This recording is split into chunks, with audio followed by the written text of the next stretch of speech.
오늘의 마지막 토픽, 프로젝트 성과평가입니다.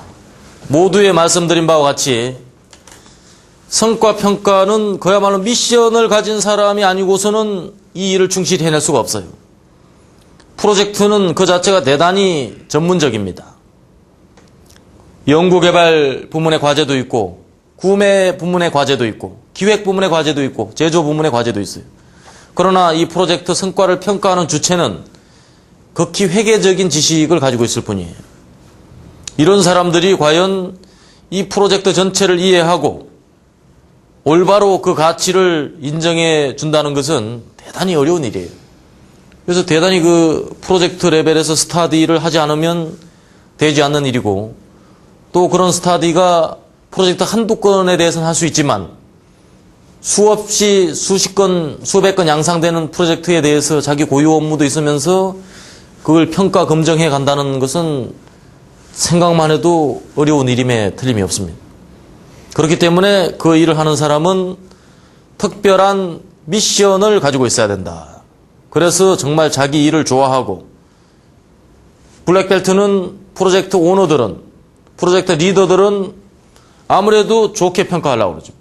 성과를 부풀리려고 하는 성향이 있어요. 그러나 회사의 재무 분석가들은 그런 사람을 뭐라고 FEA라고 그러죠. Financial Effect Analyst 이렇게 말합니다. 그 삼성이 만들어낸 제도죠. 그 FEA들은 아무래도 좀 보수적으로, 또 그 낙관적으로 보는 게 아니라 되도록 비관적으로 봄으로써 프로젝트 성과를 최소화하려는, 최대 안전빵으로 운영하려는 경향을 가지고 있어요. 왜냐? 그 성과는 또 개인적인 인센티브로 바로 연결이 되기 때문에 너무 방만하게 운영했다가 여러 가지 그 부작용을 낳을 수가 있습니다. 그래서 이 성과 평가를 하는 사람들은 진짜 이 올바른 그 의식을 갖고 있지 않으면 굉장히 힘들어요. 그러니까 맨날 싸우는 게 일이야. 되네 안 되네 그런 일이라. 그래서 조금 하다 보면 지쳐. 그래 막 싫어한다고 사람들이. 자, 이분이 그 잭 웰치 회장이에요. 첫 번째 부인을 버리고 두 번째 부인을 얻어서 지금 잘 살고 있다고. 뭐라 그래?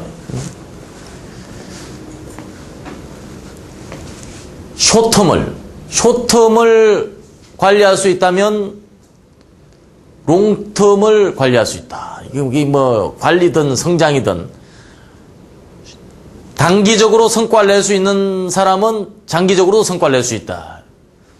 누구나 단기적인 관리를 할 수 있다. 또 누구나 장기적인 관리를 할 수 있어요. 그러나 밸런싱을 갖춘다는 건 어려운 일이다. 그런 얘기죠. 그러니까 롱텀, 숏텀 두루 이 균형 잡힌 그런 성과를 내는 것은 어려운 일이다. 그래서 식스 시그마 뿐만 아니라 BSC에서 제일 강조하고 있는 게 밸런스드. 밸런스드가 뭐예요? 첫 번째, 네 가지 시각의 균형이다. 그 다음에 두 번째는 뭡니까? 시각과 초점. 첫 번째 밸런스가 네 가지 시각이죠. 재무, 고객, 프로세스, 러닝 앤 그로스, 학습 및 성장이죠. 그 다음에 두 번째가 시각과 초점이다. 시각은 고객이 보는 대로의 기업입니다. 퍼스펙티브. 초점은 포커스. 기업이 보는 대로의 고객이에요. 그래서 퍼스펙티브는 뭐예요? 주로 퍼포먼스. 우리 그 핸드폰의 성능, 시계의 정확도, 그 다음에 서비스 레이트. 이런 것들이 고객이 보는 대로의 기업이에요. 나한테 얼마나 잘 맞춰주느냐. 그러나 기업이 가지고 있는 초점, 고객을 보는 것은 시장 점유율. 시장 점유율이 무슨 고객이 뭔 관심이 있어요? 점유율이 많든 나쁘든 내 제품이 좋으면 된다. 세 번째, 롱텀과 숏텀. 장기와 단기의 균형이 있어야 된다. 여기도 그걸 말하고 있는 거죠. 그 다음에 네 번째, 저량과 유량. 저량은 매출액, 총 규모를 나타내는 것이고, 유량은 전기 대비, 전년 동기 대비 일정한 시간과 일정한 시각 차이의 변화량, 이게 유량이에요. 요 네 가지가 균형 잡혀 있어야 된다. 그런 의미가 바로 BSC가 갖고 있는 밸런스드의 의미고요. 여기서는 이제 성과라는 측면에서 장기와 단기를 강조했어요. 그 장기 성과도 있고 단기 성과도 있고. 그래서 어느 한 곳에 치우쳐서는 아니 된다. 그런 얘기죠. 자, 그래서 식스 시그마 프로젝트 성과 지수 시스템은 역시 그 자원의 최적 분배예요. 이 소요 예산을 서로 공유하기가 어렵습니다. 그래서 장기, 중기, 단기 과제의 배분 최적화. 그래서 과제 성과도 향상되고 또 핵심 과제의 투자도 강화되는. 그래서 투자를 강화함으로써 성과도 많이 나고 또 성과가 또 남으로써 투자할 여력이 생기고 이게 선순환이에요. 악순환은 뭐예요? 성과가 안 나니까 투자할 돈도 없고 집안도 선순환이고 악순환이. 아버지가 돈을 잘 벌면 아들을 교육을 시켜서 또 아들이 또 의사 돼가지고 또 돈을 잘 벌고. 근데 아버지가 막 빈농의 아들로 태어나가지고 막 자식을 공부 못 시키고 막 이랬으면 또 자식도 농사나 짓다가 또 막 대대손손 가난을 면치 못하는. 제가 그 경상북도 상주군 모서면 가망리 428번지가 제 고향이. 왠지 깡촌. 경상도에서 제일 높은. 그게 한 50가구 정도 사는데 그 중에서 제가 제일 출세한 그런 게. 최소한 지금부터 10년 전에만 해도 10년이면 한 15년 정도 됐겠다. 아주 제가 각광받는 그 동네 대학생 1호입니다, 제가. 그때 제가 대학 다닐 때 거기 그 촌에 가면 서울에서 대학생 왔다고 아줌마들이 전부 구경하러 왔어요. 와, 서울에서 대학생 왔다. 엄청 출세한 거지, 그 산골에서. 그 산골이 그 충북하고 여기 인접한 기억이. 그 영화 집으로 보면 그 자전거 타고 가는 아저씨 있잖아. 그 우리 사촌 아저씨가 아저씨. 이거 얼마나 그 산골, 막 두메 산골 꼭대기부터. 거기에 이렇게 딱 가다 보면 이 시내가가 하나 딱 그런다고. 영화 흐르는 강물처럼의 브래드 피트 나오는 그런 강물이 쫙 강물을 넘어서면 우리 가망리가 탁. 제가 가망리에서 최고의 출세로 의심하는 사람이 한 사람도 없었는데 얼마 후에 좌절의 시간이기도 하고. 그때 내가 갈 때 가망리 내 대학교 갈 때 항상 내가 내 동생을 데려왔어요. 내 동생. 저보다 4살이 어린데. 내 동생을 이렇게 데려갔는데 걔는 이름이 있을 필요가 없어. 그냥 희재 동생 이름 되는 거야. 걔는 호적에 이름이 괜히 새겼다 이렇게 생각이 됐어. 이름이 불려질 이유가 하나도 없어. 그냥 희재 동생 이름 되는 걸 따로 뭐 개인적으로 이름을 가진다는 게 뭔 의미가 있어. 그래서 가망리 아줌마들은 희재 동생 왔다. 걔는 이름조차도 있을 필요가 없는 그런 아주 그런 애였다. 이제 그로부터 세월이 한동안 흘러가지고 그날도 이제 제가 제 동생을 데리고 딱 황간역에 딱 내렸어요. 황간역이 어디냐면 추풍용곡의 바로 전이. 구름도 쉬어넘는 추풍용곡이. 그게 옛날 말이 있잖아요. 그 노래 알아요? 구름도 쉬어가는 추풍용곡이. 기가 막힌 노래지. 그 추풍용곡에 전에 황간역에서 딱 내리면 신장로가 이렇게 다 나와있어요. 막 양가에 9월 중순 정도 됐으니까 그냥 코스모스가 자위에 막 흐드러지게 피어있는 이런. 그래서 그 신장로에 딱 내 동생 뒤에 따라오고 딱 내리니까 그 앞에서 동네 아줌마들이 그날은 거기까지 나와 있더라고. 황간까지. 그래가지고 뭐 다른 때와 마찬가지로 이제 반겨 맞아줄 그런 가망리에 제가 스타니까 또 이렇게 갔죠. 근데 갔는데 약간 이상한 느낌이 딱 드는 거예요. 이게 뭔가 시선이 이렇게 서로 맞아야 되잖아요. 그래서 이렇게 가는데 바로 가까이 오는데도 뭔가 이 시선이 이게 제대로 마주치지 않는다는 느낌을 언뜻 받았어요. 약간 서늘한 듯한. 그래가지고 이렇게 가는데 싹 이렇게 비껴가는 거예요. 싹 비껴. 싹 비껴가는 게 김남조가 쓴 시가 있어요. 빗물 같은 정을 주리라. 너로 말하건 또한 나로 말하더라도 실상은 빈손 빈 가슴으로 왔다 가는 사람이지. 그 다음에 뭐라 그러냐면 엇갈려 지나가다 얼굴 반쯤 그만 봐버린 사람아. 이런 대목입니다. 딱 그거야, 뭐. 딱 엇갈려 지나가다 이렇게 반쯤 띄엄띄엄 보는 요런 컨셉으로 이렇게 딱 지나. 그러더니 전부 내 동생한테 가서 막 악수하고 막 난리를 치고, 뭐 고생했네, 수고했네, 막 이렇게. 난 이거 멀쩡해. 뭐야, 저거 도대체. 갑자기 이름도 없는 애 가지고, 이름이 있을 필요도 없는 애한테 가가지고 이래 싸니, 내가 얼마나 그 깊은 좌절이 생기겠어. 그리고 자기네끼리 가는 거야. 나는 저기 있다가 이제 나는 망연자실에서 이렇게 딱 서 있고, 앞으로 이렇게 쭉 걸어갔단 말이야. 나만 이게 쳐져서 도대체 이게 뭔 사건인가. 거기까지만 해도 좋았어요. 근데 갑자기 걸어가던 아줌마 중에 하나가 저만큼 하더니 뒤를 이렇게 돌아다보고 나보고 딱 그러는 거야. 오, 기성이 형도 왔네? 이래는 거지. 내 동생 이름 기성인데 갑자기 이름도 없는 애를 앞에 붙이고 내가 그 형 왔다는 거야. 그 소리 들으니까 기가 막혀. 눈물이 앞을 가리라. 그 시련을 딛고. 요 대목에 뭔 질문이 있어야 되는 거 아니에요? 도대체 뭔 일이 있었길래 그러냐고. 그런. 뭔 일이, 그렇죠? 동생분도 뭐 되게 돼서. 별것도 아니고, 그냥 사법시험 합격했다고. 참나. 나 진짜, 촌 사람들이 말이야, 판검사 높은 줄만 알지, 컨설턴트 높은 줄을 몰라. 일일이 다 교육시킬 수도 없고, 언제인가.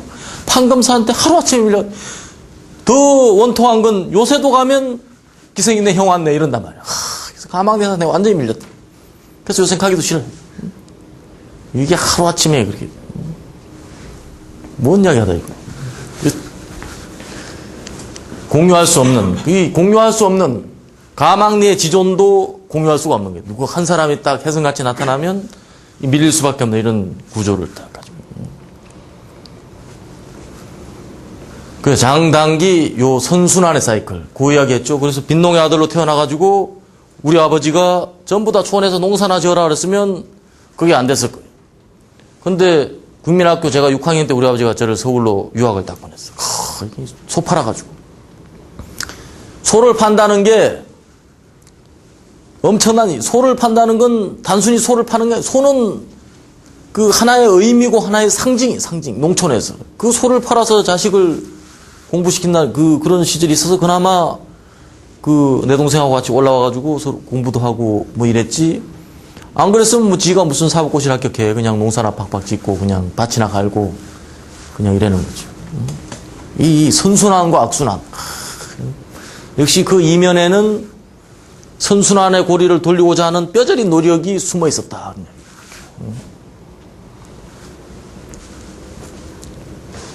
역시 중요한 건 데이터베이스, 팩터베이스다. 이게 굉장히 많이 나와요. 이번에 요번 MBB 과정의 키워드, 팩터베이스. 표본실의 청개구리, 메밀꽃 필무렵, 여러 가지 이야기가 나옵니다. 그래서 FEA라는 말이 나왔어요. Financial Effect Analysis. 육시거마 프로젝트의 원활한 수행을 지원한다. 그 다음에 효과 산출의 정확도. 말씀드렸지만 이 굉장한 의식이 있지 않고는 힘든 일이에요. 그래서 단계별로 프로젝트 선정 당시에 MBB가 승인을 하게 됩니다. 이게 아주 노멀한 프로세스예요. 그 다음에 프로세스 오너가 승인하고 챔피언이 승인하고 FEA가 초기에 평가를 합니다. 어느 정도 이익이 예상되는 가치 있는 프로젝트다. 이렇게 딱. 그러니까 FEA가 보기에 그거 해봐야 별거 아닌데 이러면 그 프로젝트 기각되는 거예요. 그 다음에 각 단계별로 MBB와 챔피언의 승인 단계를 거칩니다. 그래야 다음 단계로 넘어가요. 이게 톨게이트다. 그래서 톨게이트는 그냥 OK가 있고 조건부 통과가 있고 통과 불가가 있어요. 그래서 각 단계별로 정말 정해진 퀄리티 이상이 확보가 돼야 다음 단계로 통과된다. 근데 일반적으로 뭐 통과를 시켜주죠. 마지막 컨트롤 단계까지. 그 다음에 컨트롤 단계가 끝나면 프로젝트 성과 평가가 수행이 됩니다. 이게 이제 스텝 3. 1스텝 선정, 2스텝 프로젝트 수행, 3스텝 프로젝트 성과 평가. 요때 MBB가 승인하고 최종적으로 프로세스 오너. 프로세스 오너는 통상 부서장, 팀장이 이 역할을 담당을 하게 돼요. 우리 식스시그마 추진하면서 약간 기능이 소외된 계층이 누구냐? 팀장이. 챔피언의 역할은 뭐 뚜렷하게 책에 나와 있는데 팀장이나 조직의 그 부문장은 특별한 역할이 제시가 되어 있질 않아요. 그래서 그분들의 역할이 사실은 강조되기도 하는데 이게 바로 프로세스 오너입니다. 그 다음에 챔피언, 최종적으로 FEA 평가를 통해서 프로젝트 완료를 승인을 하게 됩니다. 그래서 과제 사전 평가가 먼저 이루어져요. 그래서 예측 성과를 검증해서 아니면 반려를 한다. 그 다음에 DMA-IC를 수행을 하고 완료 후 1년의 추정 성과를 원칙으로 한다. 그래서 식스시그마 재무 성과라는 것은 프로젝트 완료 후 1년 동안 산출될 예상 성과가 그 업적입니다. 그 다음에 식스시그마 그 베네핏 크리테리어, 코스트 리덕션, 그 다음에 커스터머 임팩트, 레버뉴 그로스, 매출 성장, 그 다음에 이제 여기 그 자본 비용 감소. 자본 비용, 이 돈을 써야 되는데, 캐파를 증설하려고 돈을 써야 되는데, 생산성을 향상시켜서 더 이상 설비 투자를 안 해도 된다. 그런 비용이 이제 여기에 속하겠어요. 그래서 지금 단기적으로 해야 될 거, 그 다음에 롱텀으로 봐야 될 거, 그 다음에 하드한 거, 소프트한 거. 요 하드한 건 뭐예요? 직접적으로 코스트에 다이렉트 영향을 미치는 것. 그 다음에 소프트한 거는 간접적으로 영향을 미치는 것. 이렇게 보시면 되겠어요. 그래서, 자, 즉시 해야 되고, 그 다음에 직접 영향을 미치는 것. 코스트 리덕션, 캐시플로우, 현금 흐름이죠. 그 다음에 그 매출 향상. 자, 이런 것들이 여기에 아주 직접 재무제표에 꽂히게 됩니다. 그 다음에 간접적인 건 뭐예요? 자, 코스트 어보이던스. 그러니까 이 뭔가 비용 회피죠. 그 다음에 커스터머 임팩트, 리스크 리덕션, 위험을 감소시키는 활동. 그 다음에 롱텀으로 봐야 될 거는 자, 추가적으로 고객을 확보하는 것. 그 다음에 코스트 리덕션. 좀 성질에 따라서 비슷하기도 하지만 단기로 볼 것도 있고 장기로 볼 것도 있고 그 단위 프로젝트의 성격에 따라서 달라진다. 그런 의미겠죠. 그 다음에 미래의 포지셔닝. 롱텀으로 봤을 때 자, 캐파가 증가되는 것. 우리 내부 종업원들이 만족도가 높아지는 것. 그 다음에 고객한테 임팩트가 될 수 있는 여러 가지 일들. 고객의 이익을 높여준다거나 고객의 만족을 높여준다거나. 그 다음에 DFSS 베네핏. 자, 이런 것들이 각각 4분면에 플로팅된 관점으로 구분된 성격이라고 할 수 있겠습니다. 즉 프로젝트 성과 유형을 4가지로 구분했다. 이렇게 보시면 되겠습니다. 그 다음에 이제 COPQ라는 이야기가 나오는데 이건 무지하게 많이 나오는 이야기잖아요. 이거는 뭐 아마 식스시그마 하는 사람들은 하도 봐서 지겨울 거예요. 지겨워. 타이타닉이 이 부분 받아가지고 완전히 박살난 거예요. 자, 이거 넘어가고요. 어쨌든 자꾸 두들겨 깨야 돼. 보이는 걸. 그래야 자꾸 두들겨 깨면 자꾸 올라와요. 깨면 이게 자꾸 숨어있는 것들이 자꾸 올라온다고. 그게 우리 COPQ를 제거하는 원리. 이게 왜 괜히 빙산으로 표현됐을까요? 눈에 보인다 안 보인다를 강조한 게 아니. 두드러 깨가지고 그 로스를 없애면 자꾸 밑에서 올라온다. 모난독이 정맞는다는 말이죠. 튀어나온 얼음이 자꾸 개선되어지는 과정이에요. 최종적으로는 거의 한 10% 이내의 COPQ가 되면 이게 6시그마 회사죠. 그래서 COQ, Cost of Quality. 자, 이 COQ입니다. 자, 크게 보면 광의적으로 봐가지고 생산자 품질 비용, 예방 비용, 평가 비용, 실패 비용 3가지로 나눠지고 평가 비용은 내부 실패, internal failure, 그 다음에 external failure, 외부 실패로 구분이 됩니다. 그 다음에 이제 사용자 품질 비용, 이건 소비자가 그 제품을 사용하다가 느끼는 메인터넌스, 또 그 제품의 성능 저하로 인한 추가 비용. 자, 이런 그 사용자가 지불하는 비용이 있고요. 그 다음에 사회적 품질 비용이 있어요. 사회적 품질 비용이라는 게 뭐예요?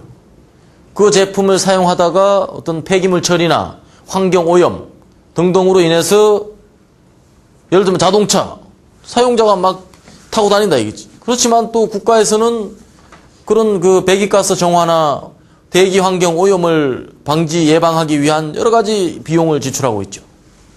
자, 그런 이야기입니다. 이것들이 총 비용이에요. 근데 일반적으로 우리가 품질 비용이라고 하면 사용자 품질 비용과 사회적 품질 비용을 제외한 생산자 품질 비용만을 그 대상으로 하고 있습니다. 그래서 품질 비용에 그 세부적인 내용들이 나와 있어요. Q 코스트, 품질 코스트라고 하죠. 품질 코스트는 품질 문제와 관련하여 발생되는 모든 비용. 자, 요구와의 불일치 비용. 딱 한마디로 말하면 요구와의 불일치 비용. 그 다음에 여기서 이제 COPQ가 있고 예방비용. 여기서 이제 우리가 눈치를 딱 채는 거야. 품질 비용은 COPQ 플러스 예방비용으로 구성되어 있구나. 이렇게 돼요. 즉, COPQ 내에는 예방비용이 포함되어 있지 않구나. 이렇게. 그래서 COPQ는 실패비용 플러스 평가비용이다. 다시 말해서 평가비용, 실패비용은 내부 실패, 외부 실패. 자, 그래서 그 전체 그 비용의 어떤 이 규모로 보면 품질 비용 속에 다 아우러지는 명세 중에 하나다. 자, 그럼 어떻게 구분하느냐? 제품 및 서비스의 품질 저하 예방과 관련된 비용. yes. 그러면 예방 비용이다. 아니다. 제품 및 서비스의 요구 성능에 대한 일치하는 거 아닌가를 평가하는 데 들어가는 비용이다. yes. 그럼 평가 비용이다. 아니다. 그러면 다 실패 비용이에요. 제품 및 서비스의 품질 저하 예방과 관련된 비용이다. 아니다. 이건 퀄리티 코스트가 아니다. 그래서 제품이 고객한테 선적되기 이전에 발생한다. 이건 내부 실패. 고객한테 인도된 이후에 발생한 클레임. 외부 실패 비용입니다. 자, 이런 구분으로 예방 비용이냐 평가 비용이냐 또 내부 실패냐 외부 실패냐 이 중에서 COPQ라고 하는 것은 첫 번째 예방 비용을 뺀 나머지를 우리가 COPQ, Cost of Poor Quality라고 합니다. 그래서 전통적으로는 적정 품질이라는 말이 있었어요. 적정 품질이 뭐예요? 총 품질 비용. 이게 뭐 일치 품질. 일치하지 않으면 어떻게 돼? 100% 일치시키려면 예방 비용과 평가 비용이 이렇게 증가돼요. 그 대신 실패 비용은 이렇게 줄어요. 그래서 요점이 굉장히 그 임계 품질이라고 그랬어요. 임계 품질. 그러니까 이 가장 비용을 낮게 들여는 품질 수준이 요 정도다. 그러니까 한 80%, 90% 만족하면 된다. 과거에 이랬단 말이에요. 근데 식스시그마 이후에 요 총 품질 예방 및 평가 비용 요게 그렇게 많이 안 든다는 얘기.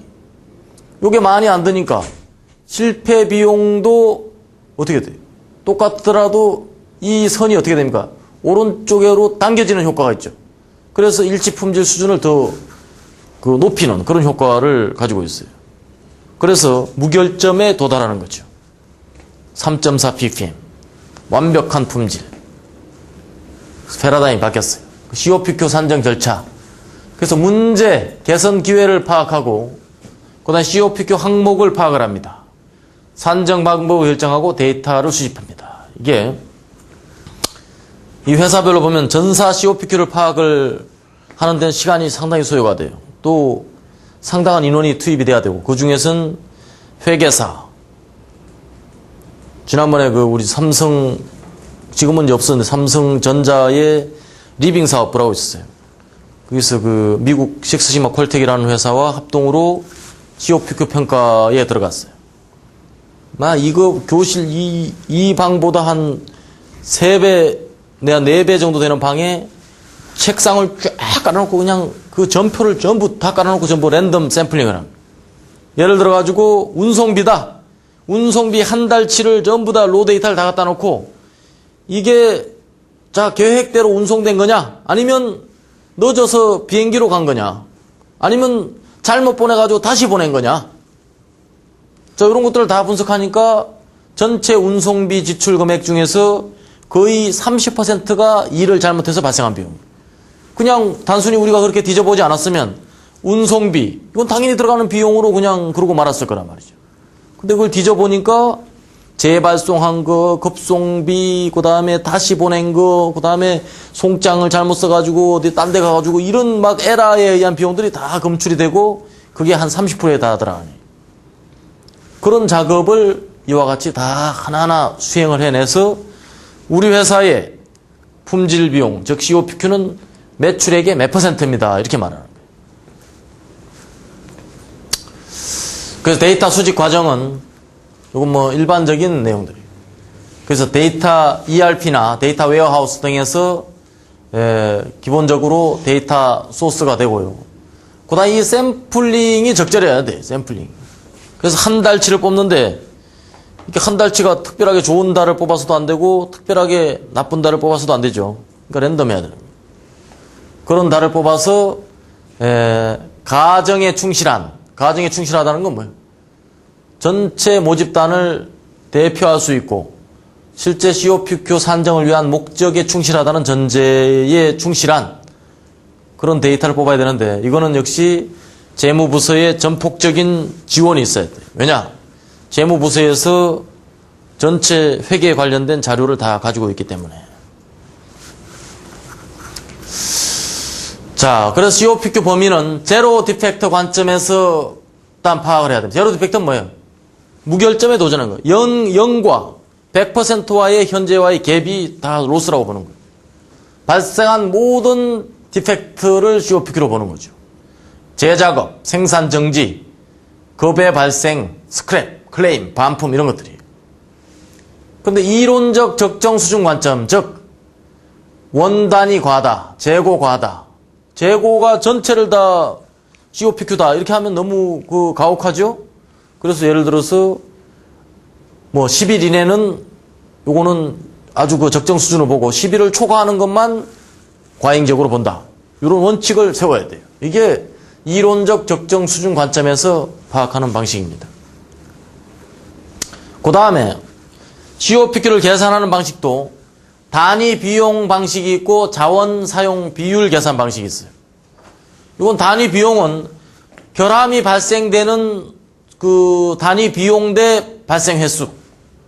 그러니까 단위 로스 곱하기 발생량이에요. 그런데 요거는 소요된 자원 대비 불필요 업무에 소요된 비율. 이게 COPQ예요. 예를 들어서 품질관리팀에 지금 가고 있어요. 그럼 품질관리팀의 인건비 중에서 몇 %가 COPQ냐? 그걸 계산하는 데 있어서 자, 품질관리에서 해야 될 일이 많단 말이에요. 미래에 발생할 불량을 예방하기 위한 기획활동에 종사하는 사람이 있고 실제 라인에 가서 그 공정검사에 투입되는 인원이 있고 또 외주업체에서 들어오는 원재료에 대한 수익검사를 하는 데 들어가는 인원이 있고 그러면 전체 인원의 인건비가 1억이라 그러면 연간 그 중에서 검사나 일을 잘못한 것을 검출하기 위해서 투입된 인원들의 비용이 80%라면 그 중에서 8천만 원이 COPQ다 이런 이야기. 이게 자원 사용 비율에 대한 계산 방식이에요. 주로 이제 조직 같은 게 주로 이 범죄 속이에요. 그 다음에 또 어떤 예를 들면 운송비 조사를 해보니까 그 총 운송비가 10억이 지출이 됐는데 한 달치를 랜덤해서 이렇게 조사를 해보니까 그런 아까 일을 잘못해서 발생한 그 비중이 30%다. 그럼 연간 10억 곱하기 30%, 즉 3억이 COPQ다 이렇게 딱 계산하는. 그럼 너무 무식하지 않습니까? 왜냐? COPQ의 속성은 회계가 아니에요. 회계는 이론까지 맞춰야 되지만 COPQ는 대략적인 규모를 알면 돼요. 우리가 어디에 개선에 초점을 맞춰야 될 거냐를 파악하기 위한 것이기 때문에 그렇게 디테일하게 세부적인 단위를 맞출 이유는 없는 것이 COPQ의 특징입니다. 대략적으로 어디에 물고기가 많다 이런 정도 정보만 알면 되지 거기 물고기가 몇 마리 있냐를 알고 고기 잡으러 가진 않잖아요. 그거하고 똑같아요. 저기 텀벙에 고기가 많다, 미꾸라지가 많다.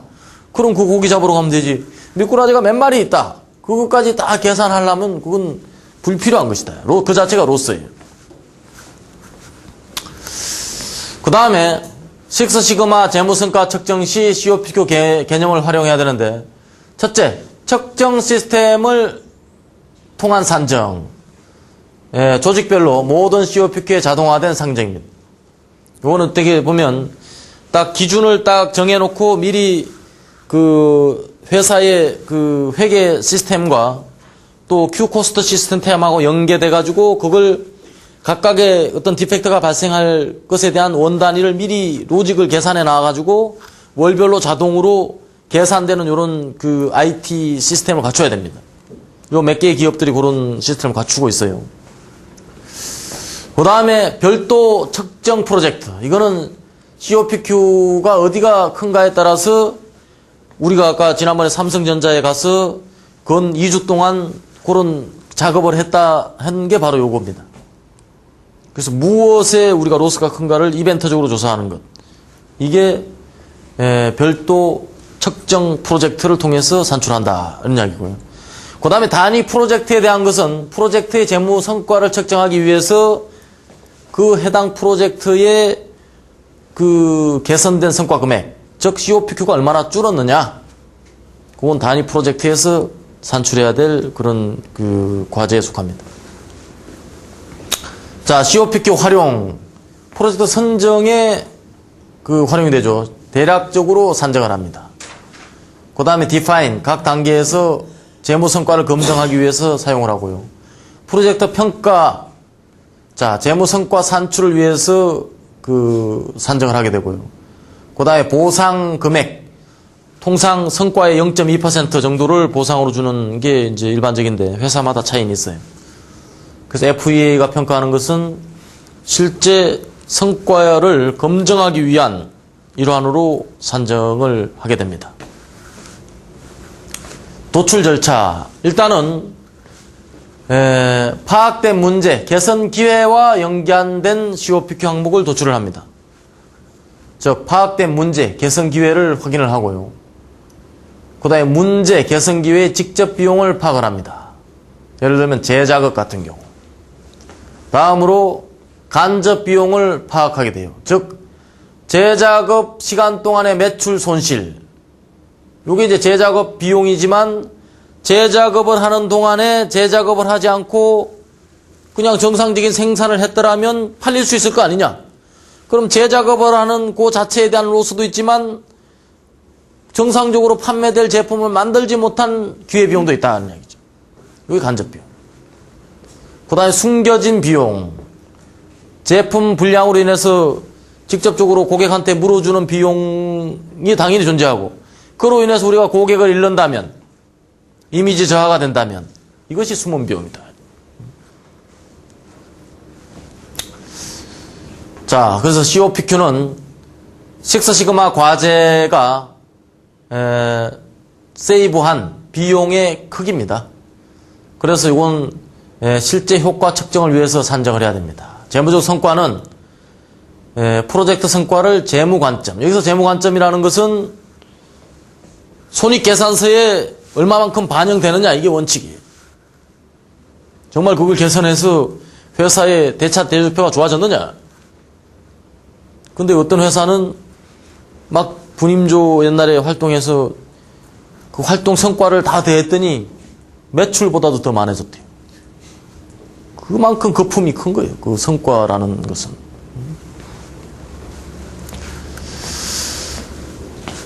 그 다음에 역효과. 한 부분에선 성과가 났지만 또 역기능이 난 경우가 있어요. 뭔 좋아졌는데 뭐가 나빠졌다. 그런 건 분명히 규명을 하고 넘어가야 됩니다. 그 다음에 프로젝트를 실행하기 위해서 투입된 비용은 차감합니다. 즉 재무성과 빼기 역효과 빼기 실행비용이 순재무성과입니다.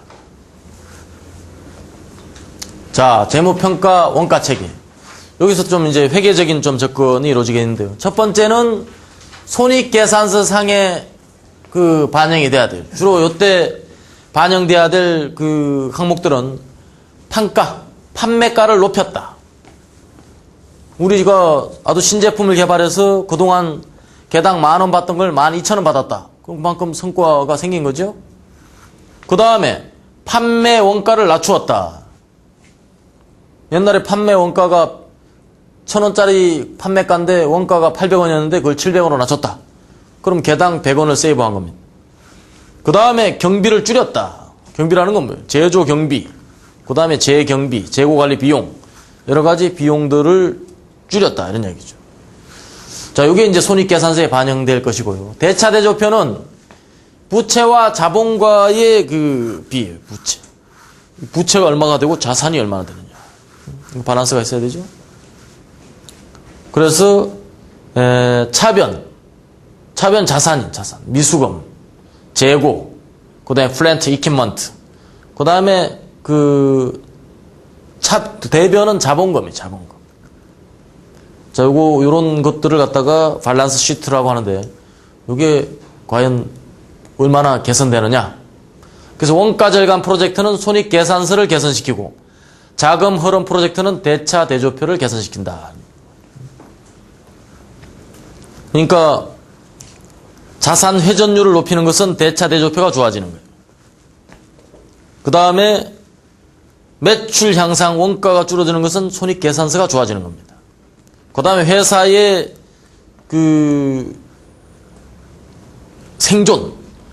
생존에 관련된 지표가 이 현금 흐름표예요. 현금 흐름. 우리가 받을 돈이 얼마고 미주불된 금이 얼마냐. 그래서 현재 우리가 손에 자금의 흐름이 지금 어떻게 원활하냐. 흑자도산이란 말이죠. 장부로는 엄청나게 이익을 났는데 돈이 회전이 안 돼가지고 망하는 기업이 있다. 그게 현금 흐름이 안 좋은 기업이에요. 현금 흐름에 대한 경영 굉장히 중요합니다. 그래서 매출의 유형으로 보면 신제품 개발, 연구 개발, 그 다음에 품질 향상, 생산 기술, 제품 판가 이상, 영업, 프로모션 강화, 영업권 확대, 이런 유형들이에요. 그 다음에 원가 절감은 원재료비 절감, 연구 자재 생산 해당되고요. 제조 경비, 제조, 그 다음에 제품 PM 개선, 영업 마케팅, 그 다음에 노무비, 제조 경비, 각각의 유형들이 산출되는 주체가 어디냐? 대강 프로젝트 성과로 파악되는 그런 명세들입니다. 그 다음에 원가의 본질은 자원의 소비에 기인합니다. 그 다음에 원가 대상을 기준으로 파악을 해야 되죠. 그러니까 원가에 대한 숙제는 기업마다 많은 것 같아요. 실제 원가를 파악하지 못해가지고 아주 고민하는 기업들을 많이 봤어요. 자원 소비의 예. 자원 소비가 뭐예요? 원재료, 재료비, 그 다음에 노무비, 그 다음에 기타 시설 자원의 소비, 경비죠. 이게 자원. 그 다음에 원가 대상은 뭐예요? 제품이 그랜저 엑스지예요. 고객은 한국대학교. 서비스는 비즈니스 클래스 항공 서비스. 활동, 컴퓨터 세트의 품질 검사, 자재 주문, 채권 회수가 주요 활동이죠. 자, 부문, 중앙일보의 편집부, 프로젝트는 영종도 국제공항 건설. 이게 원가 대상. 제품으로 보면, 그다음에 고객으로 보면, 서비스로 보면, 활동으로 보면, 그래서 이런 원가 절감의 대상이 되는 예를 나열해 놨습니다. 그 다음에 상이한 목적에 따른 원가의 활용. 그래서 제조 활동과의 관련성, 이건 제조 원가. 그 다음에 자산과의 관련성, 소멸 원가, 미소멸 원가. 그래서 원가를 구분하는 겁니다. 원가 형태, 변동 원가, 고정 원가. 추적 가능성, 직접 원가, 간접 원가. 통제 가능성, 통제 가능 원가, 통제 불능 원가. 의사결정, 차액, 매몰, 기회. 주로 이제 회계적으로 나타나는 용어들인데요. 계산 범위. 자, 연구 개발에서부터 설계 원가, 제조 원가, 마케팅 다 있죠. 요 중에서 재고 원가를 예를 들면 외부 보고 목적용 제품 원가. 외부 보고 목적이 뭐예요? 재고 관련 원가. 정부 계획하에 원가 보상용 제품 원가. 그 다음에 이건 가격 책정 및 제품 관련 의사결정을 위한 제품 원가. 그래서 어디서부터 어디 스콥을 하느냐. 이런 건 뭐냐면 외부 보고용. 주로 이제 현대자동차나 이런 OEM 거래하는 업체는 제조 원가가 얼마냐. 그래서 전체 뭐예요? 판매가. 즉, 고객이 우리한테 현대자동차 얼마를 줄 거냐, 그 원가를 책정하기 위해서 원가 실사를 해요. 우리가 제출된 자료를 바탕으로. 근데 사실은 그건 굉장히 부당한 건데 어쨌든 뭐 그런 활동을 하더군요. 그 다음에 원가 절감 효과는 개선 전후의 갭이에요. 그래서 개선 전 제조 원가가 이만큼이었는데 개선 후 제조 원가가 이만큼 줄었어요. 그래서 절감 목표가 이만큼 이제 나타났는데요. 그래서 재료비가 얼마가 줄고 노무비가 얼마가 줄고 경비가 얼마가 줄었다. 요 줄어든 비용의 유형들입니다. 자, 재료비는 뭐 직접 재료비, 부재료비 나왔고요. 노무비, 현장 사원, 사무직, 간부직, 기타, 상여, 복지, 퇴직 충당금 이거 다 연동시키는 거고요. 그 다음에 경비는 지불 경비, 외주 가공비, 수선비, 포장비, 운반비, 그 다음에 유틸리티비, 소모성 경비, 순수 고정비 이런 것들이 전부 식스시그마의 대상이 된다는 이야기입니다. 그 다음에 원가 절감 효과 산출. 원가 절감 그 이슈털이에요. 재료비 절감은 뭐 비교적 간단해요. 사용량 절감이 있고 구매 금액 절감. 그러니까 100원 주고 샀던 걸 90원 주고 사면 그건 밑에 해당되는 것이고, 사용량 절감. 사용량이라는 건 뭐예요? 수율을 높인다든가 또 효율을 향상시킨다든가 이래서 재료의 이 단위당 재료 원가를 줄이는 그런 프로젝트가 되겠죠. 그 다음에 노무비 절감, 임금과 급료 기타. 자, 임금, 가동률 향상, 투입 공수 절감, 고임금 구조 해소. 이거 굉장히 근데 어려운 일이에요. 임금을 줄이는 프로젝트가 굉장히 보기보다는 실제 효과로 연결이 안 되는 경우가 많아요.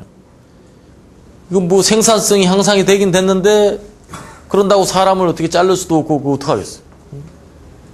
그러니까 이 어찌할 수 없는 그 한국적 구조 모순이 있더군요. 이게 안 돼, 이게 말이에요. 노동조합이 워낙 막강해가지고. 그 다음에 경비 절감. 그러니까 주로 이제 만만한 게 이런 거죠, 경비. 그 다음에 재료비 절감 효과 산출. 그 재료비 절감 효과는 사용량, 구입금액, 포장비 이렇게 나눌 수 있죠. 각각 유형들이에요.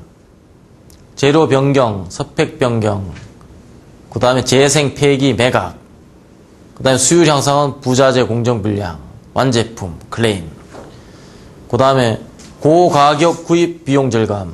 그래서 이런 그 구매 원가 절감 같은 프로젝트는 아주 구매 물가 지수와 같은 이런 그 새로운 CTQ를 도입을 한 경우가 많이 있어요. 우리도 소비자 물가 지수가 있듯이 기업에도 구매 물가 지수가 있어요. 그 다음에 노무비 절감의 유형들이에요. 주로 이제 투입 공수, 투입 인원 절감, 투입 시간 절감. 근데 문제는 이렇게 절감한 인원들을 어떻게 여하이 재배치했느냐, 아니면 그냥 인원이 줄었느냐. 그래서 실제적으로 지불 임금이 감소된 것을 확인이 돼야 효과로 인정할 수가 있어요.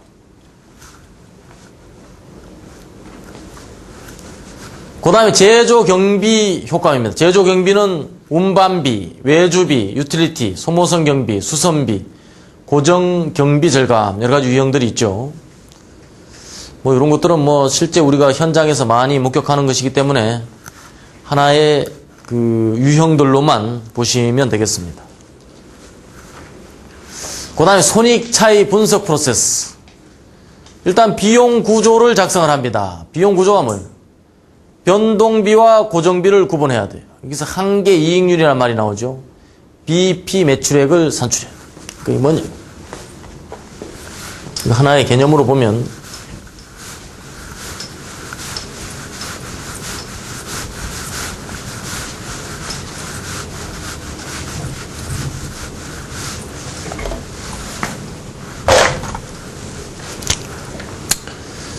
자, 크게 그래프를 하나 그려보도록 하겠습니다.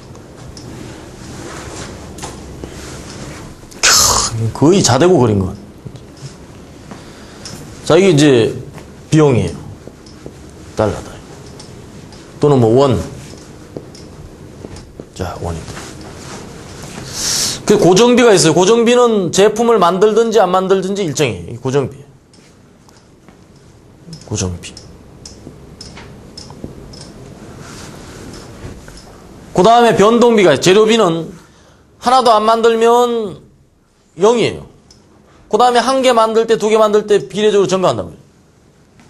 이게 변동비예요.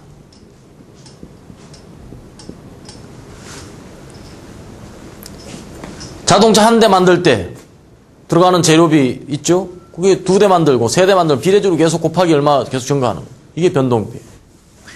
그럼 총 원가는 어떻게 돼요? 총 원가는 요거 개수예요. 개수. 수량. 판매량.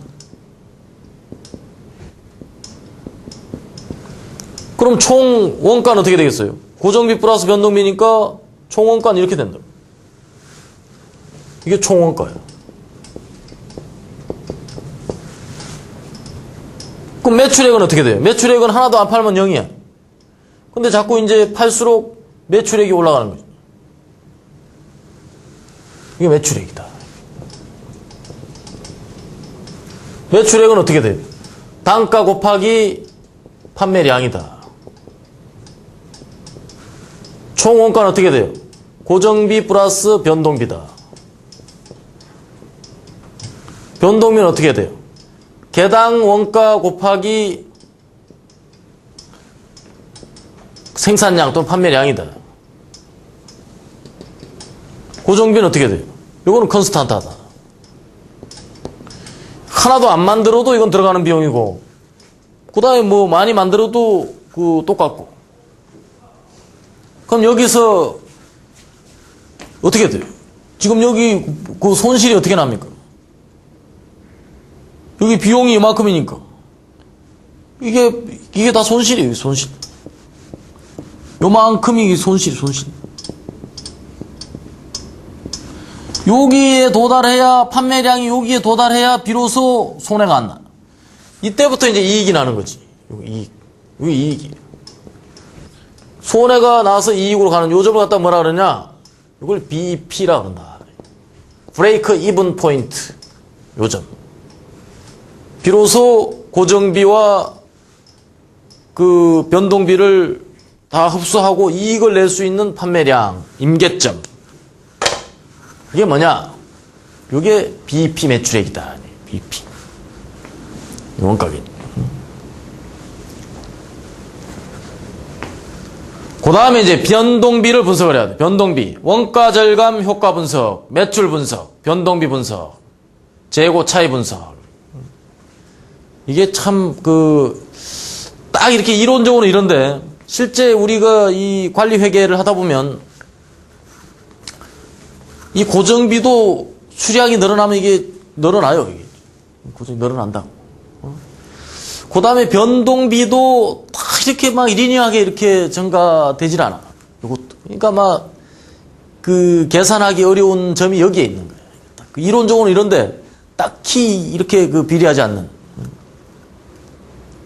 여기에 또 여러 가지 또 산포를 일으키는 요인이 우리 회사의 수율, 불량률, 또 뭐 파업, 뭐 이런 회사의 어떤 경영 여건하고 또 대외적인 환율, 그 다음에 뭐 금리, 그 다음에 원자재 어떤 거래선, 이원화, 뭐 이런 요인에 따라서 엄청나게 이게 막 변동이 있기 때문에 딱히 원가가 이게 막 이렇다 이렇게 딱 제시하는 게 그렇게 간단치는 않아요.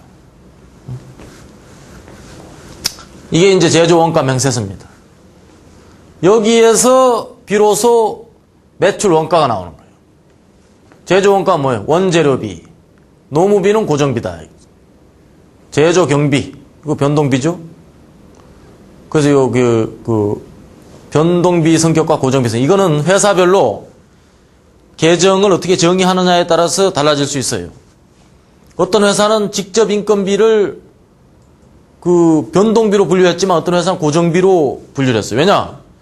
현장 사원들이 뭐 생산을 안 한다고 월급 안 주냐?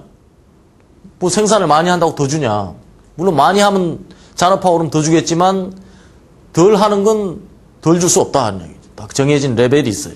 그렇기 때문에 고정비다. 이렇게 그 계정을 정의한 회사도 많습니다. 그렇기 때문에 딱 이게 맞다 이렇게 볼 수는 없어요. 회사의 입장에 따라서 상황에 따라서 결정을 해야 될 그런 영역에 속합니다.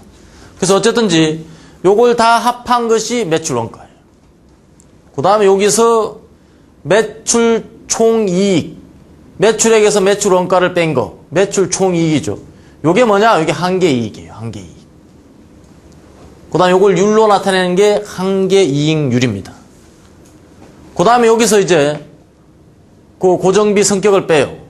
이게 뭐 고정비, 변동비 이렇게 섞여 있는데, 여기 이제 매출액에서 재료, 그 변동비를 뺀 걸 우리 한계이익이라고 합니다. 요거는 좀 약간, 요걸 한계이익이라고 하긴 좀 그렇군요.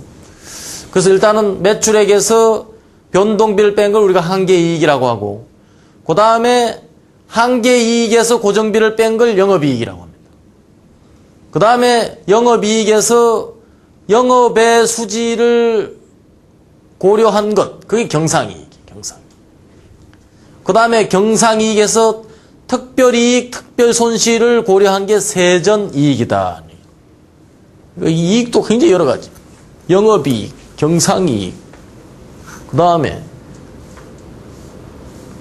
영업이익 있죠? 그 다음에 책임이익 있죠? 경상이익, 세전이익. 책임이익은 이건 잘 안 씁니다. 그 다음에 여기 이제 한계이익률. 여기 이제 우리 그 재무제표에서 보면 이게 손익계산서인데 매출액에서 변동비를 뺀 것. 요게 한계이익. A-B 이게 한계이익입니다. 근데 요거 나눠준 것. A분의 그 C. 요거 한계이익률이에요. 그 다음에 고정비가 있죠. 한계이익에서 고정비를 뺀 거. 이게 세전이익이다. 지금 여기서는 이걸 갖다가 뭐 여기 그 세전이익이라고 했는데 솔직히 말하면 이게 영업이익이라는 말이 조금 더 정확한 용어겠죠. 그 다음에 한계이익률은 매출액분의 한계이익 1 마이너스 변동비율이다. BEP 매출액. 이건 어떻게 돼? 한계이익률분의 고정비. 그래서 이건 1 마이너스 변동비율분의 고정비. 그래서 요점이 구해집니다. 브레이크 이븐 포인트. 그래서 우리가 항상 그 사업계획을 수립할 때 자, 원가의 악화 요인과 개선 요인을 항상 대비를 해야 돼요.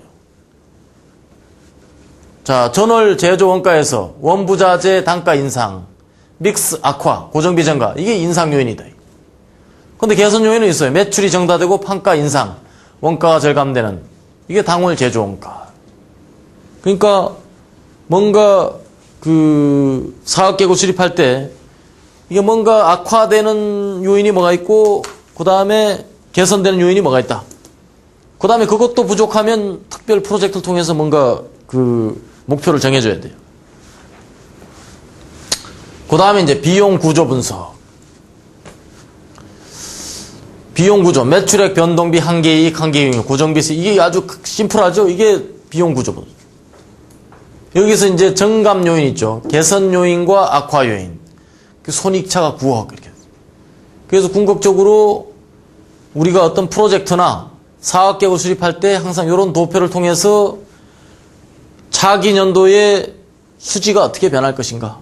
그래서 아무리 그냥 시나리오적으로 이렇게 돌려봐도 도저히 적자를 면면하겠다. 그러면 이제 완전히 비상경영에 들어가. 그냥 무조건 막 그 데이터 없이 그러는 게 아니라 이미 경영관리, 경영기획 이런 쪽에서는 충분히 이런 계획이 수립되어 있는 거죠. 그래서 목표 이익을 딱 정해놓고 그런 목표 이익에 도달하기 위해서 연구부문, 그 다음에 제조부문, 그 다음에 구매, 원가 각 부문에서 해야 될 목표가 브레이크다운 된다. 그 다음에 이제 식스시그마 프로젝트 재무효과 평가 가이드라인. 6시그마 프로젝트 이익평가 구조는 투자는 MBB, BBGB 양성비용, 그 다음에 프로젝트 수행비용으로 구분될 수 있고요. 그 다음에 이제 재무성과로 대차대조표가 좋아지는 것, 손익계산서가 좋아지는 것. 손익계산서는 뭐예요? 매출 정대나 원가 절감. 대차대조표는 재고 감소, 그 다음에 설비의 운영 비용 감소, 그 다음에 전체 리시버블 감소. 자, 이런 것들이 그 대차 대조표를 향상시키는 그런 기능을 하게 됩니다.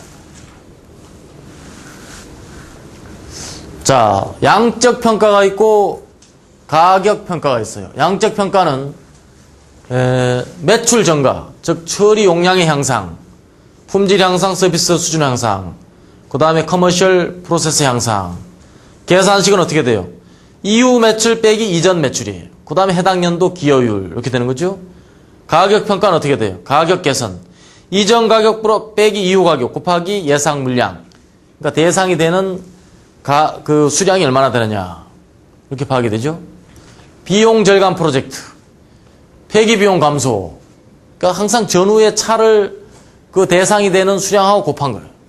인원 감축 효과, 급여 플러스 수당을 그 대상이 되는 인원으로 곱한 거고요.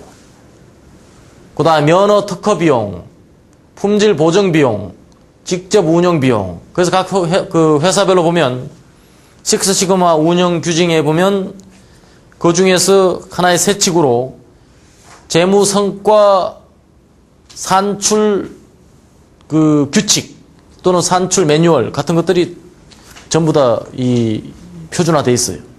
그래서 그 유형별로 딱 들이대면 그냥 딱 성과가 산출이 되게 되어 있습니다. 그 다음에 원자재 비용 절감, 직접 노무비 개선. 자, 거의 아주 상식적이에요. 결국 줄어드는 비용은 우리의 상식 선상에서 이미 기준화되어 있습니다. 그 다음에 설비, 장비의 축소. 이런 것들은 어떻게 해요? 설비 또는 장비의 회수 비용이다. 자, 요거는 자산 항목으로 관리되어져야 하며 1년 단위로 갱신한다. 개선으로 인한 변화는 반드시 유지되어야 하며 1회 현장에서 인정한다. 감가상각을 고려해서 평가한다. 그 당해 1년 동안 개선되는 비용은 1년 동안 우리가 감가상각을 정률식 또는 정액식 그 비용의 효율만큼 그 성과로 나타나게 됩니다. 그 다음에 클레임 비용 재고에 대한 것은 어떻게 돼요? 주로 감소되는 재고량 곱하기 원단위 재고관리 비용. 재고관리 비용은 어떻게 돼요? 재고를 가지고 있으면서 소요되는 관리 비용 플러스 금융 비용이에요. 금융 비용, 그렇죠? 그 다음에 6시그마 프로젝트 성과 제어의 항목. 자, 미구분 처리 비용. 지난 1년간 등록되지 않은 비. 감사할 수 있는 근거가 없는 비용. 그러니까 그 출처가 명확치 않은 비용은 제외한다. 그 다음에 재무적 성과는 아닙니다. 여기서 이제 요건 잘 보세요. 코스트 리덕션 그런 말이고요. 요거는 그 실제 워킹 타임이 감소된 그런 비용. 요거는 매출 증가 비용. 요거는 그 마진에 기여한 부분. 요건 코스트 어보이던스. 원가 회피 비용. 요거는 undocumented 그 saving. 그러니까 서류화되지 않은 알려지지 않은 숨은 비용들입니다. 요건 현금 흐름에 기여한 비용들이에요. 그 다음에 고객 위트니스 테스트 준비. 자, 고객 정인 테스트를 성공적으로 완료하기 위해서 절차가 없었어요. 그래서 문서화된 지침을 제공해가지고 시간제 사원 5시간, 월급제 사원에 10시간 절감하였다. 이 경우에는 시간당 절감 시간 5시간 곱하기 10개니까 요거 $1,000는 인정이 되고요. 그 다음에 연봉이 2,500인데 요거는 월급제 사원의 그 10시간 요거는 인정되기가 어려워요. 그 다음에 총 절감액은 그 시간당 요거 얼마예요? 요 $3,500를 31%가 해당된다 그랬죠. 자, 그래서 4,585인데 여기서 시급제 사원의 절감액은 그대로 인정한다. 얼마? $1,000 곱하기 1 플러스 31% 이렇게 되고. 요 31%는 뭐예요? 복리후생비가 추가되니까 그게 비용으로 추가된 거예요. 그 다음에 월급제 사원의 요것은 연봉으로 고정되어 있기 때문에 인정할 수 없다는 얘기죠. 그래서 인정되고 인정되지 않는 그런 범주를 실제 줄었느냐 안 뚫어졌느냐의 그 현실을 바탕으로 한다는 걸 꼭 염두에 두시면 됩니다. 청소 대행업에 관련된 인력 검토. 자, 5명의 시급제 종업원을 감축하고 전부 외주로 돌렸어요. 그랬더니 기존에 시간당 임률이 20달러고 200시간 초과 근무를 했어요. 31%가 복리후생비로 됐습니다. 외주 계약비가 10만 달러예요. 그럼 이 사람들에 의해서 용역을 안 주었으면 들어가야 될 비용이 얼마예요? 이와 같이 계산이 되고 용역을 준 비용을 빼면은 그 차액이 절감액이다. 똑같은 일을 하는데 과거에 용역을 안 주었을 때 들어갔던 비용과 용역비를 뺀 그게 성과 비용이라고 볼 수가 있겠죠. 그 다음에 현금 흐름에 대한 평가. 자, 대금 청구에 대한 개선. 그러니까 받으름에 대해서 더 낮추는 것. 재고를 낮추는 것. 그 다음에 전체 계약을 변경해서 신속한 지불 조건을 따내는 것. 이런 거죠. 그래서 우리 내부적인 어떤 시스템상의 세이빙은 대차 대조표상에 반영된다. 그래서 이것은 일회성 또는 지속적인 효과로 구분해서 파악됩니다. 일회성으로 파악되는 건 뭐예요? 단위 이벤트에 의해서 산출된 비용은 1년만 산출되고요. 지속적으로 산출되는 것은 영구히 지불 날짜를 땡긴 거. 이것은 계속 당해년도만이 아니고 그 이후에도 계속 적용이 되니까 계속 지속적으로 그 성과가 나타나게 되어 있습니다. 그래서 이벤트인가 아니면 지속적으로 나타나는 비용인가를 분명히 해야 되고요. 또 하나는 자, 현금 흐름. 대금 지불 조건을 45일에서 60일로 연장했다. 우리가 지불해야 될 것. 그럼 일단 15일간의 자금 사용 기회를 얻었죠? 6월 30일부로 협상이 됐다. 그럼 어떻게 돼? 연간 100만 달러인데 365일분의 15일을 따지니까 41달러예요. 41,095달러. 근데 41,095달러를 6월 30일부로 유예했으니까 180일간 유예한 거죠? 그러니까 22만 266. 그 다음에 다음에 1년 초과되는 내년 1년까지가 요 2만. 어차피 요거 더하면 마찬가지. 요 성과가 산출이 됩니다. 그러니까 올해 창출될 성과와 내년도 1년이 되는 시점까지 창출될 성과를 따로 계산해 줬죠. 그 다음에 대금 청구 프로젝트를 개선을 했어요. 그래서 10월 1일자로 30일간 빨라졌습니다. 이것도 마찬가지로 100만 달러가 30일간 좋아졌죠. 그래서 81만 1918달러가 개선됐어요. 그래서 당해년도에 세이빙 되는 건 2달이에요. 2달. 요 10월 1일이니까 10, 11, 12 석 달이네요. 석 달. 그 다음에 내년도 석 달을 뺀 나머지가 60일. 합하면 어차피 82만 달러. 1년 동안 산출될 금액이 계산이 됩니다. 그 다음 특정 거래에 대해서 공급자로부터 지불 조건을 타 거래처의 지급 조건과 같게 하는 동의를 얻어냈어요. 그래서 90일이고 A 공급자도 정상 조건인 60일이 아니라 90일을 받아들이게 됐습니다. 이건 어떻게 30일이 세이빙 된 거죠? 그래서 100만 달러의 30일분의 현금 흐름. 이렇게. 이건 전부 현금 흐름이 좋아진 거예요. 근데 현금 흐름이 좋아진 것은 일단 유동성이 좋아진 건데 그만큼을 재무적 성과를 어떻게 계산할 거냐는 또 한 번 더 계산해야 돼요. 현금 흐름이 좋아진 건 그게 100% 벌어들이는 게 아니고 유동성이 좋아진 거기 때문에 그 현금 흐름이 좋아진 것 곱하기 자본 비용, 즉 금리를 산출해야 올바른 성과라고 할 수가 있습니다. 이건 뭐예요? 현금 흐름이 30일 동안 좋아진 거죠. 그러니까 이게 다 성과가 아니죠. 그만큼의 유동성이 좋아진 거니까.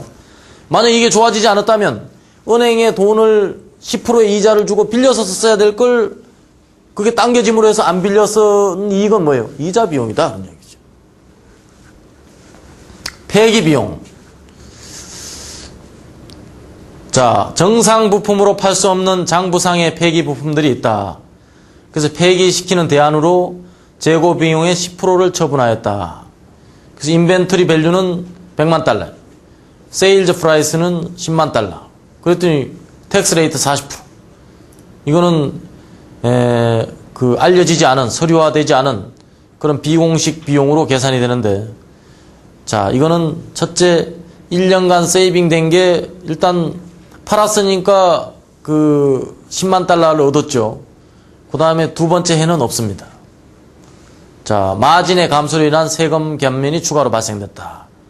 그래서 세일즈가 10만 달러인데 그 재고 실제 그 밸류는 100만이. 그러니까 실제적으로 장부상에서는 90만 달러 손해봤죠. 그렇지만 현금 흐름상에서는 10만 원이 이익을 본 것이다. 자, 사이클 타임 감소된 거. 자, 10대를 생산하고 있는데 1년에 6회 발생합니다. 그래서 20% 감축과 12대의 생산 능력을 향상을 목표로 진행됐어요. 그래서 현재 50일 동안의 재고를 가지고 있어요. 파이낸셜 이펙트. 단위당 코스트 효과는 600만 달러예요. 그럼 현금 흐름이 어떻게 개선됩니까? 1년 동안 세이빙 된 게, 자, 200만 달러. 2년 차는 없죠. 어떻게 200만 달러? 72. 현금 흐름이 7,200만 달러 곱하기 그 전체 줄은 게 365일분의 10일이 됐어요. 60일에서 50일로 됐으니까. 그래서 그 계산된 게 200만 달러입니다. 그래서 현금 흐름은 얼마만큼 자금이 빨리 회수가 됐느냐의 문제예요. 자, 요 실습은 뭐 여러 가지 형태로 진행될 수 있는데 일단은 그 생략을 하고요. 일단 오늘 그 진행은 여기까지 하겠습니다. 여러 가지 그 COPQ의 산출 유형과 실제 그 산출하는 원칙을 살펴봤는데 이렇게 해도 실제 프로젝트에서는 또 애매함이 남아있어요. 그래서 역시 프로젝트 레벨에서 건전한 상식과 회계 이론으로 접근할 문제예요. 그래서 회계 FEA들은 특히 관리 회계 쪽에 정통한 그런 지식이 있어야 되고 또 그게 실제 재무제표에 반영이 되느냐 안 되느냐를 최우선 기준으로 합니다.